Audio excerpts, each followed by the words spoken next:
Well, good morning and welcome to Copernicus. My name is Sarah and I'm so happy you're here today. For those of you who don't know, Copernicus is a Bible study. We meet on Sunday mornings, 10 a.m. Eastern Standard Time for about an hour. Anytime you can catch us, whether it's live or on replay, we'd love to have you.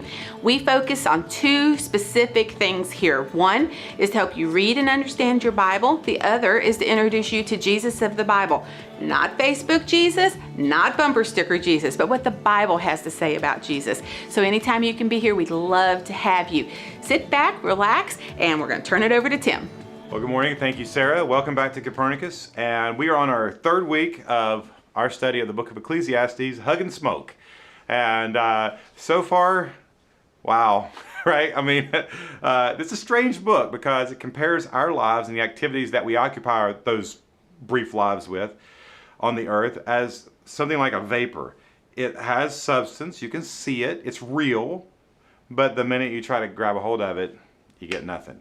And so the way that the writer in Ecclesiastes uses the word vanity or meaningless is in this way. It is either something that you can see but when you try to grasp it, you don't get anything. Or it could mean it's something that you can see, but it's hard to understand. So when you try to wrap your mind around it, you get nothing. And so in those two ways, this is what the writer says. It says, meaningless, meaningless, says the teacher. Utterly meaningless. Everything is meaningless. We learned that that word is hevel. It means vapor. So it's vaporous, vaporous, right?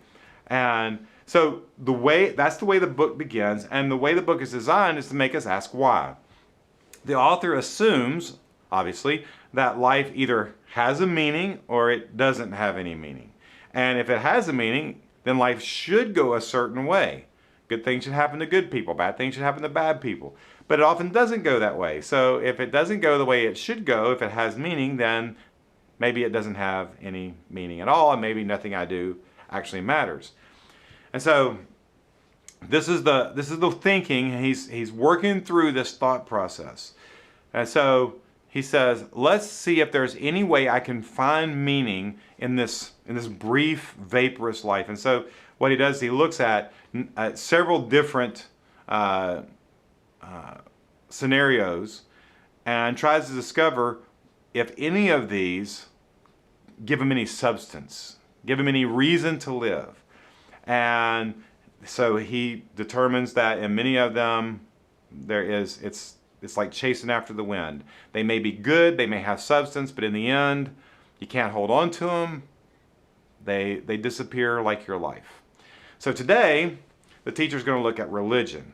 And so we have a lot to say about this, but let's just jump right in. Ecclesiastes 5 and see what he has to say. Now, you should be in Ecclesiastes 5. We're going to start right in verse 1. Guard your steps when you go to the house of God. So right away, we see where he's going with this. I mean, he's going to the temple. That's where the first readers would have understood this. They would have probably been thinking about the second temple at this point in time. So, and if Solomon wrote it, they may even be thinking about the first temple. Okay? It says, guard your feet, watch your steps when you go into the temple. So right away, he is going to be in God's presence. That's a good thing, right? He says, well, it is good, but it's good unless you're not careful. This is what he has to say. Here we go. Go near to listen rather than to offer the sacrifice of fools who do not know that they do wrong. Okay, so there's some language in here that we have to understand. So in Hebrew world, in the Hebrew language, there's no word for obey like in our world. In Hebrew, the word for obey is listen.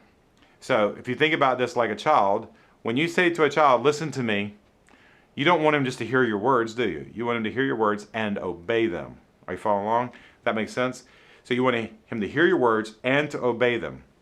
And so that's what he's saying here. Go near to listen for the purpose of obeying rather than to offer the sacrifice of fools. Now what is the sacrifice of fools? Well, we'll find that. This is the thing the picture that he's painting. There were vows that you could make at the temple that involved sacrifices. Not necessarily the sacrifice of killing an animal, but it could be an animal sacrifice certainly, but it could be grain or wine or something like that. And so this is all about a vow offering, a promise offering. And so we can't see that in English, but the first readers would have definitely known that. And here's what he says: do not be quick with your mouth, do not be hasty in your heart to utter anything before God. So this is with regards to a vow, okay? So this section warns against rash vows. Therefore, instead of making a rash vow, just saying whatever seems right at the time, listen with the goal of obedience, as opposed to going, well, I promise I'll do this, right? You don't want to do that. That's the speech of a fool, okay? Unrestrained, speaks rashly, no filter, right? And then the writer says God is in heaven and you are on earth, so let your words be few. So you can't take this verse out of context. It looks nice on a pillow, but you can't do that to this, okay? You got to think about the context of the book. Why would he say God is in heaven and you're on earth? Because everything on earth, everything under the sun, is a vapor. Remember that? So you have God is in heaven where things are real and substantive and you can hold on to them. You're on earth where everything is a vapor, including your life. So don't say words that will evaporate as quickly as you will. You following along here? It's kind of cool, right? He's not done yet. He says, a dream comes when there are many cares and many words mark the speech of a fool. Now, this is a tough one because the way we use the word dream in our culture is completely different than the way they would. So think about this. A dream comes when there are many cares. So if you've had a hard day and you got a lot of things on your mind, you're not sure if this project is going to get done or if this person is going to do what he's supposed to do or if you've got the money for that, right? And what happens? You go to bed and you have dreams, right? Keeps you out, it's the product of unfinished business. Okay? But what is a dream? Nothing. You can't hold on to it. Sometimes you can't even remember it when you wake up. And it's the same as the speech of a fool. The speech of a fool is nothing. And in regards to this religious experience where he's in the temple and he makes a promise that he has no intention of keeping, that's the speech of a fool. It's empty. And so dreams come when there are many cares, and many words are the speech. For all of this is vaporous, empty. Okay? And so when we talk too much, make promises that we can't or will not keep, that's just emptiness. And that's what he's talking about here. Verse 4, when you make a vow to God, do not delay to fulfill it. He has no pleasure in fools. Fulfill your vow. It is better not to make a vow than to make one and not fulfill it. So remember, the fool here is the person who makes an empty promise. He says, God has no pleasure in empty promises. Now, in the writer's world, Israelites were never required to make vows. But if they did make a vow, then they had made a solemn promise to the Lord. They had to perform that action and offer that sacrifice. That was what they had to do. So this was usually a free will offering, and it was something that was brought during times of pressure. So maybe their crops weren't growing like they should, and the bringer of the offering might say, maybe I've sinned. And I feel like this is why God is punishing me with my crops not growing. I promise that this sin, I'm not going to gossip, I'm not going to lie, whatever, anymore. And I'm making this free will offering, and I'm making it in front of people. So the priest would actually write this down and hold them accountable for it. Now, this is something that all of us can relate to.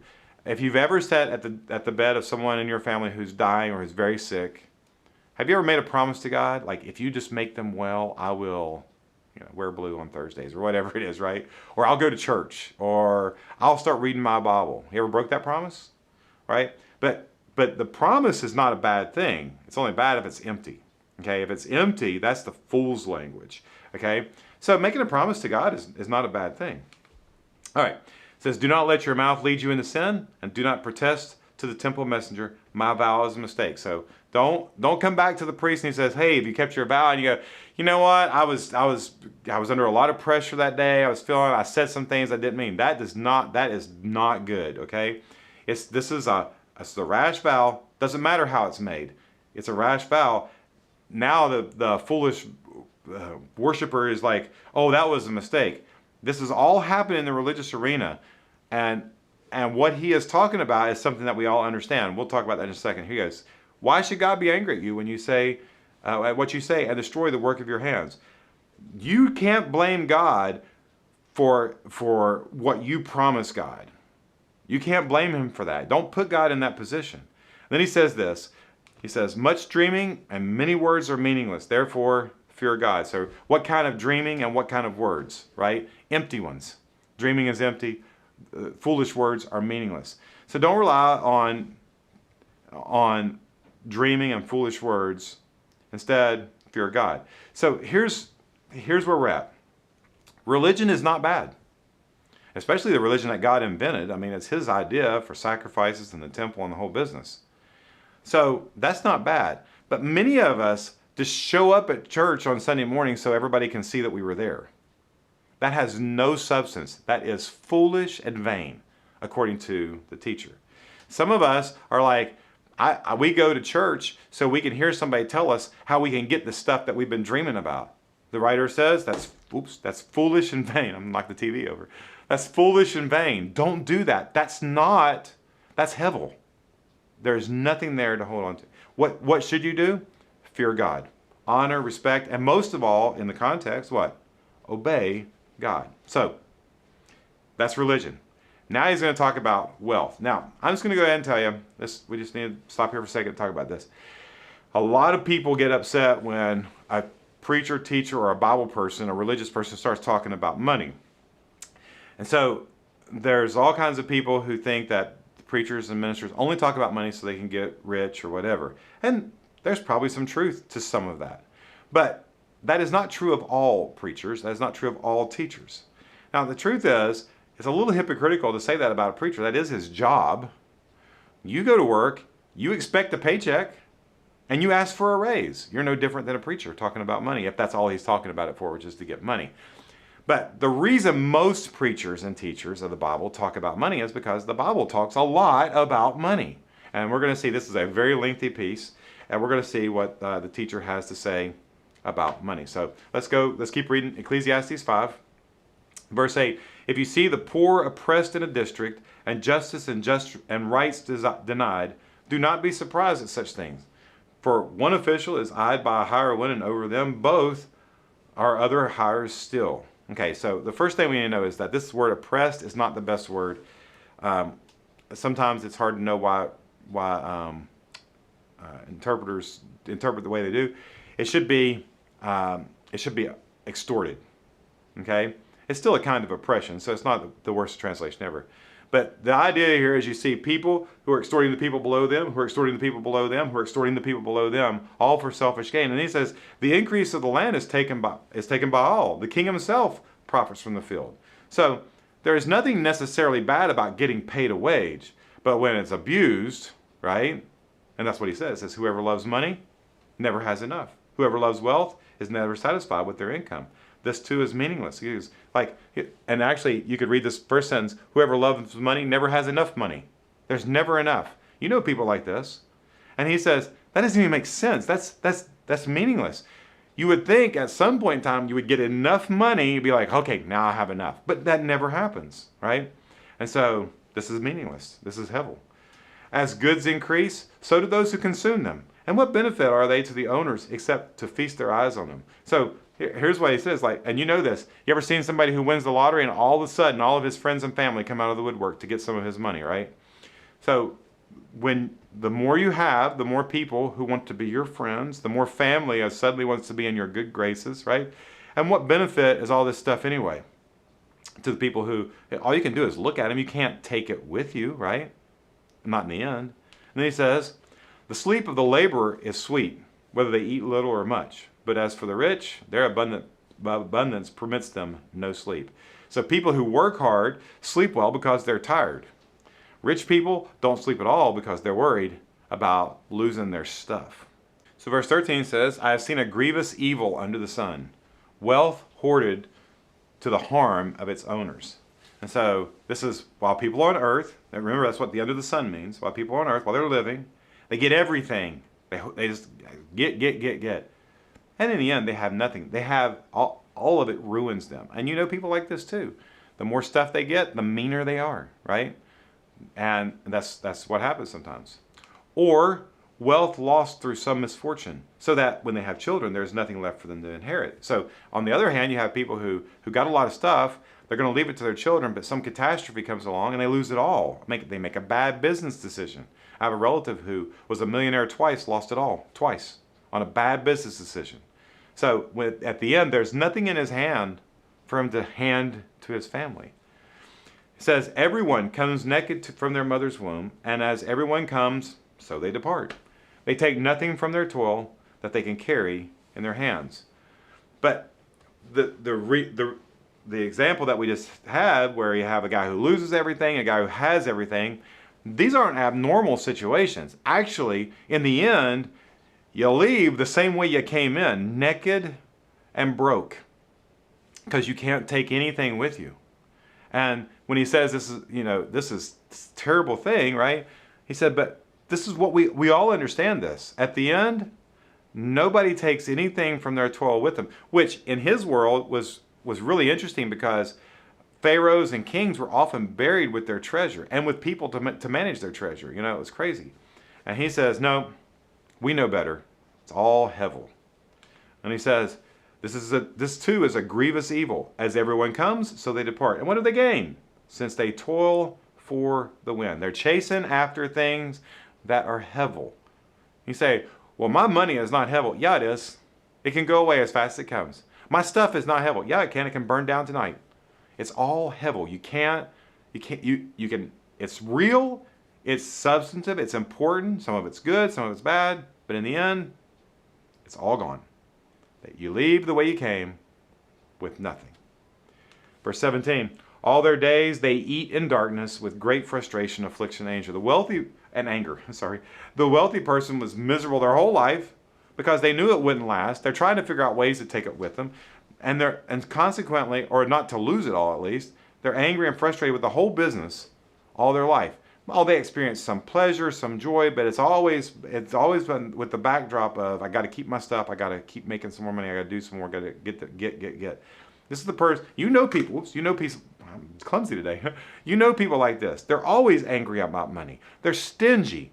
They're always complaining about taxes. They're always looking for a way to not have to pay as much. I'm not talking about being a good steward. I'm talking about somebody who's slimy and underhanded and is always trying to work in the back door. That's what these people are like. He says, this is what I have observed to be good, that it is appropriate for a person to eat, to drink, and to find satisfaction in their toilsome labor under the sun during the few days of life that God has given them, for this is their lot. So on the other hand, from all that misery and awfulness of collecting wealth or not having enough, enjoy what you have while you have it. Work hard and be content. So this temporary life is too short to make a big deal out of fleeting things, whether you have them or not. Now, I have friends who get on social media and gripe about all the rich people in the world and how it's not fair. And all I can hear when I hear that is that someone's not content with what they have. They keep looking at what other people have and wishing they may have some of that. Verse 19, moreover, when God gives someone wealth and possessions and the ability to enjoy them, to accept their lot and be happy with their toil, that's a gift from God. Contentment is a treasure as much as any of the stuff that comes that they're treasuring. And so if you have things, lots of things, nice things, and you're content with them, then that is a gift from God. And sometimes the rich are richer still because they're content with what they have, and that's a gift. We don't deserve it because it's God who gives the wealth. It's God, in this particular example, who gives the contentment. They seldom reflect on the days of their life because God keeps them occupied with gladness of heart. This is the person who's not worried about when they're going to die or how they're going to die, because they have what they have and they're content with it. And they're content with what God has given them. They know who gave it to them.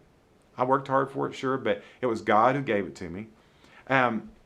It's God who gave me the ability to do this. And I am blessed because I can do and I can earn and I have these things. And so they're content. And they concentrate on doing the things that God has given them to do. And they're happy.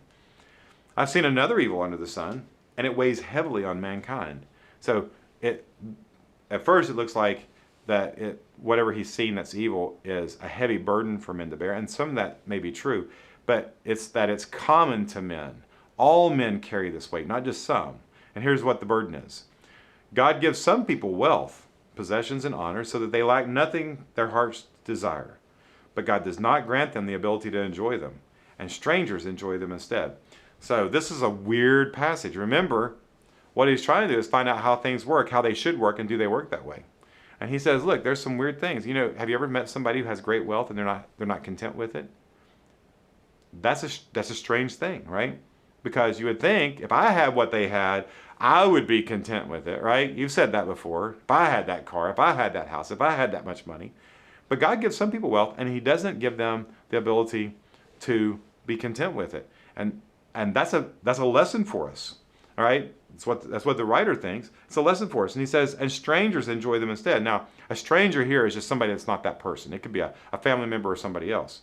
But the person may be unable to enjoy the fruit of his or her labor due to an unfortunate turn of events, where maybe he's robbed or whatever. But whatever the case, he had it and he can't enjoy it. Whether it's he had it and it's gone, or he had it and he still has it and it's still not making him happy. It's making somebody else happy, apparently. And the writer says, this is meaningless. It's a grievous evil. Okay? So it's sick. It's enigmatic. It's a puzzle. Why does this happen? It doesn't seem right. It's confusing. But there's more, because he's not done talking about money yet. He says, a man may have 100 children and live many years, yet no matter how long he lives, if he cannot enjoy his prosperity and does not receive a proper burial. Okay, so just think about, we'll finish the sentence in a second. It says, wealth isn't just money. He's like, look, he has everything he wants, and he has 100 children. So in their world, that's the definition of wealth. Okay, and in fact, this would describe many Americans in these terms. He says, so if he has all these things and he can't even enjoy a proper burial, I say that a stillborn child is better off than he. Now that's harsh. That's just ugly language. Why would the writer say anything? I mean, why even bring this up? Well, the writer's going to tell us. Here's how he explains it. He says, it comes, that's the stillborn child, comes without meaning, it departs in darkness, and in darkness its name is shrouded. So the child tried to be born, but it wasn't. And that he doesn't mean that the child has no meaning. He means the event has no meaning, right? You have this child that should be born, it's not. It's not born alive. Why is that? It did no good for this child to be born because he was born dead, right? And so, and when he says the name is shrouded, obviously we say the name of stillborn children sometimes, but the point is you don't say the name of a stillborn child as often as you say it of a live child, a child who was born alive and is still with us. So it's not often spoken, okay? And then he keeps going. He says, though the stillborn never saw the sun or knew anything, it has more rest than does that man, that rich man who didn't have a good burial, even if he lives 1,000 years twice, but fails to enjoy his prosperity. The stillborn child has more rest than the uncontented man who lives 2,000 years with all of his stuff has. That's strong. And he says, do not all go to the same place? Now, this is not about going to heaven or hell or any of that. This is about going to the grave. Everybody dies. Okay, and we'll actually talk about that some more later, but it says everybody dies. The stillborn child and the guy who lived 2,000 years with all of his stuff, they all died. They go to the same place, to the grave. Okay? And if the miserly rich man never enjoyed the fruit of his labor during his life, his fate's no better than that of the stillborn who never had anything and never had anything to enjoy. In a sense, it would have been better off for the miserly man to have never lived than to have experienced the toil, anxiety, misery of accumulating all this wealth, but never having the ability to enjoy the fruits of his labor. You can see where this is going, right? I mean, this is sad. Does this make sense? No, it makes no sense. You would think that the guy who lived 2,000 years with all his stuff would be the happier, but in the end, he's not. And his rest is no better. In fact, it's probably worse. Everyone's toil is for their mouth, yet their appetite is never satisfied.